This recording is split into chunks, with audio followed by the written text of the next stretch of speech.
Hello everybody, how nice to see you all today. Just a quick update. So it has been a while since I last uploaded to my channel. I'm very sorry to disappoint all 137 of you, is that right? I don't even know how many subscribers I've got now, but roughly something like that. And reason being is, well, a few reasons. My wife was away, she's now back. And I do all of my filming these days on her phone, which is what I'm filming on now, because it's a decent phone. She's got a Samsung, I don't even know what it's called, X10 Plus or something. I actually bought it for her, whereas my phone is absolutely rubbish, this Oppo thing. So yeah, she was away, so I wasn't doing any filming. Anyway, today's video is kind of, I suppose, like a kind of stopgap just to kind of fill some space on my channel. And hopefully it'll be an interesting video for you as well. So I'm going to talk about my experience of living in Ireland, that's the Republic of Ireland, it was just over a year, and why it didn't work out and why I came back to Kazakhstan, and also the reason for me moving to Ireland in the first place. So yeah, let's begin. Don't want to waste any more of your time. So a few years ago, I can't actually remember what year it was, but it was I don't know, might be about 4 years ago, I think, roughly. I was having some problems in Kazakhstan, which is where I was living at the time, and I'm still living now, with like immigration, my immigration status here. My work visa, my annual work visa had expired. I was no longer working for that company because my wife had created her own company, which was effectively my company, but in paper it was her company, and she couldn't get me the work visa that I needed because we were just a small company. So basically I was having trouble staying in Kazakhstan. I was having to leave the country every month or so, whatever it was, and come back in. It wasn't really working out. So we were looking for somewhere to move to, and at the time, my country, the United Kingdom of Great Britain and Northern Ireland, I think is the official name, was in the EU, which meant that we could live in, or that I could live in any EU country except my own country with my non-EU spouse, which is my wife. She's a Kazakh citizen. It's a bit complicated, but moving to the UK wasn't an option. A, I don't particularly like it there anyway, and B, UK law is quite strict on immigration, believe it or not. Whereas by moving to somewhere else in the EU wouldn't have been a problem. We just had to turn up basically, or apply for a visa, a free visa for my wife, free of charge. And we looked at the options and we looked at the languages we spoke. My wife speaks Kazakh, no, that's not going to help very much in the EU, Russian and English, although she wasn't very confident with it. And I speak, whatever, at the time, English is my native language and Russian as well. We looked at the options, you know, we don't speak French, we don't speak German, Spanish, whatever, so we decided to go to Ireland because that's obviously an English-speaking country, so there was going to be no language barrier problems there, well, not for me anyway. And that was basically the reason why we chose Ireland. I wasn't overly enthusiastic about it, which is never a good start, to be honest. I had been to Ireland before, just for a few times on some very short trips. Yeah, it was all right, but that was where we chose to move to. So I went off to Ireland ahead of my wife because I needed to find a job and somewhere to live beforehand. We could have gone together, but it just would have been extra expense. And eventually, after driving around the whole country, I found a job in Cork, which is in the south of the country, second largest city in the Republic of Ireland, third largest city on the island of Ireland, because you have Belfast. And yeah, I found a job there eventually, working for what was at the time Starwood Hotels, which has now become Marriott Hotels. I was working during the transition period. I can make another video on that one day, maybe in the future, if anyone's interested in finding out about my time working for Marriott / Starwood. So I've got quite a bit to say about that actually. But today I want to focus on Ireland itself and kind of why it didn't work out, I guess. It's actually related to my job. So anyway, like I say, found a job in Cork. I was working in a call centre, as I said, for Marriott / Starwood. I was in their Russian language team. So I was dealing with customers' problems and hotel bookings from mainly English speaking calls, but also some Russian ones as well. You didn't get that many Russian speaking calls, to be honest. Just the market isn't that big for Russian speakers in Marriott. And my wife then came over, and she didn't particularly like it that much. It wasn't what she was expecting. It was her first time in Europe.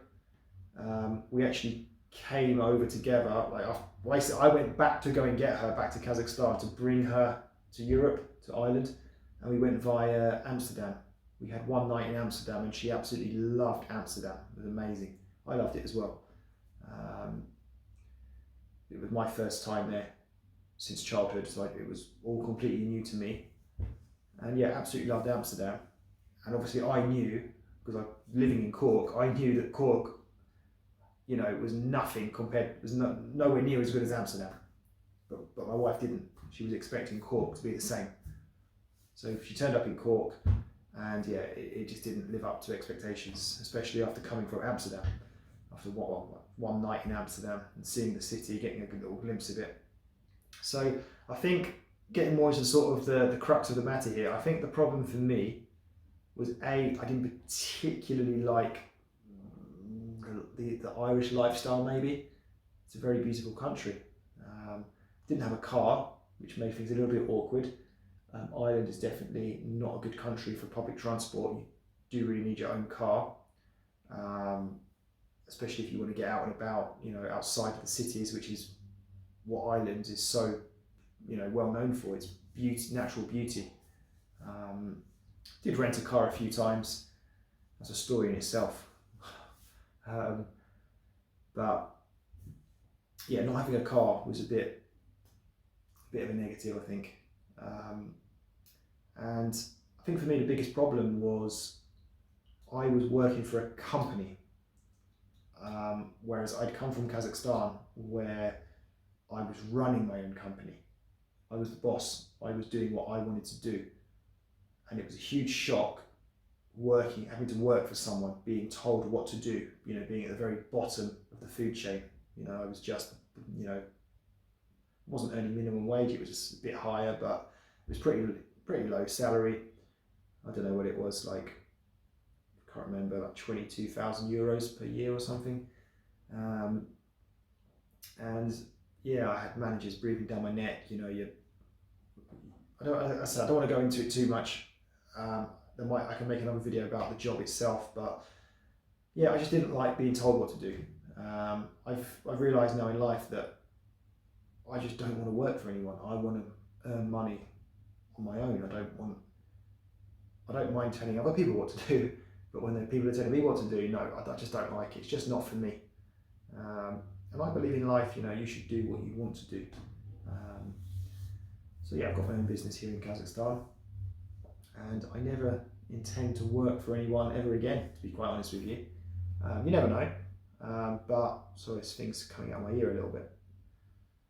But I just found it very, very difficult to adapt to working for somebody and having managers tell me what to do. I used to get into arguments with managers and stuff, and yeah, the job itself, of course, wasn't the most interesting. It was all right, but like I say, I can talk about that another time. And I think that's a huge thing. If you don't really like your job, wherever it is you're living, then it's difficult to kind of enjoy life, I suppose you could say. And I think that was a major problem for me. My wife, on the other hand, did kind of enjoy her work. She got a job at Burger King, you know, practically minimum wage. But it was a good opportunity. It was a good experience for her. She got to practice her English, her first ever English speaking job. And she was brilliant at her job. Did really well. So yeah, very proud of her. And I don't know, like I was saying earlier, the lifestyle of Ireland wasn't really for us. It was very much like the UK in terms of alcohol orientated, shall we say. So it's not that I don't drink alcohol, I just don't like getting blind drunk, going out on Friday, Saturday nights and just getting blind drunk like I used to do when I was in my younger years. You know, at university and my early 20s and stuff. Then before I was married, then yeah, that was the lifestyle that I was brought up with, really. But nowadays, no, not for me. And in Ireland, as you can imagine, it's a very, yeah, like I said earlier, drink orientated country. So the nightlife wasn't really for me or for my wife. Yeah, I just think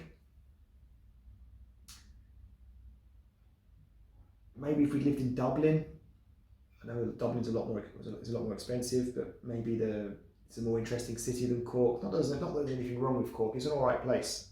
It's quite a nice city, I suppose. But yeah, we were renting an apartment above a shop.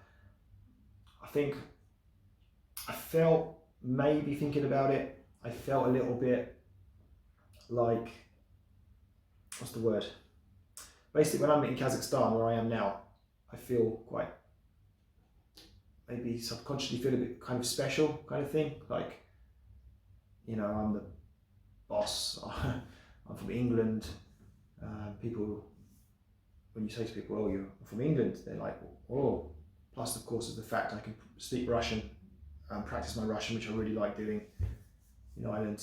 There was, to be fair, I was speaking Russian as well in Ireland, because as I said, I had a Russian speaking job. I was speaking Russian on the phones to clients. My whole team of people I was working with were Russian speaking, so that wasn't actually a problem, to be fair. And I speak Russian with my wife, so that's just a bit of an excuse. But I think I never had any Irish friends. I found it, I'm not maybe the most open person anyway, but I also found it quite difficult to find, I don't know, because I was working in an international company with a lot of foreign people. There were very few Irish people there, and so like, I don't know where I was going to meet Irish people anyway. I didn't really have much business with Irish people, to be quite perfectly honest. And I think they do kind of keep themselves to themselves a little bit. I suppose it's quite difficult to break into a new group when people, you know, have known each other for years, maybe from school, whatever. I think it's the same in the UK. A lot of people criticise foreigners for not integrating into UK life and sort of, you know, mixing with British people. But I think it's difficult because, you know, I think of my group of friends that I've got in the UK that I'm still in contact with. Would we just accept like a random foreigner who's suddenly just come in the country? It'd be difficult, you know, because, you know, people, how can I explain it? But, you know, British people have their own ways, and I think it's very difficult if a foreigner just comes into the country and tries to break into a friendship group. And I think it was the same for me in Ireland. It was just difficult, you know. So I still had friends, but mainly Russian-speaking friends, which is quite strange, because here in Kazakhstan, I don't really have Russian-speaking friends. I don't really have many friends at all, really. But I've actually got an Irish friend here in Kazakhstan, which is strange. Whereas in Ireland, I didn't have any Irish friends. So, to be fair, that wasn't really a reason for leaving. It was more, I just wanted to come back to Kazakhstan and continue my business, and kind of live somewhere where, I don't know, I just kind of preferred it, being in that sort of Russian-speaking full environment. I wanted to develop my business. Working for someone else made me appreciate how much I love my own business and wanted to develop it. I'm sitting in it now. We've been affected badly by this whole COVID rubbish stuff. I say rubbish, you know, just the whole COVID-19 pandemic. And that's the situation I'm currently in. So my wife would have liked to have stayed for another year in Ireland, she told me. She was going to be promoted to manager at Burger King, but she had to reject it, obviously, because she said she was leaving the country. As for me, yeah, I could have stayed working for Marriott, but I don't know. I didn't hate the job. It's just more the fact I didn't like working for someone, as I keep saying. So I don't know, why do something that you don't like doing? You know, life's too short, I think. So yeah, we made the decision to come back to Kazakhstan. It was very much my decision. My wife did not want to come back to Kazakhstan. We were actually planning on moving to Amsterdam originally, because as I said, she liked it there so much. But I wanted to go there as well, but for whatever reason, decided to go back to Kazakhstan. And that's where we still are today, for the moment. And yeah, that's the situation. So Ireland's a great country in terms of its natural beauty, and it's just a nice country, not just natural beauty. There's some great towns and cities there as well. It really is a good place, but it just wasn't really for me. My heart wasn't in it from the beginning, to be fair. As I said, I think it's always a bad. You run to a bad ending, really, if your heart's not really in it, I think. But it was still a good experience, you know. I learnt a lot, I think. Am I just saying that? I don't know. But it was definitely good for my wife. She was integrated into a new society and improved her English a lot. So yeah, something that I'll obviously never forget. A good experience. It just wasn't to be. So if you've got any questions about living in Ireland, or you want to know anything else, then please just leave them. Let me know in the comment section below, and I will definitely get back to you. So yeah, thank you for watching, and I'll see you soon for another video. I can tell you now, we are going to have some travel videos coming up, which is what my channel was originally about. So yeah, definitely look forward to being able to make some more travel related videos. Until then, peace out.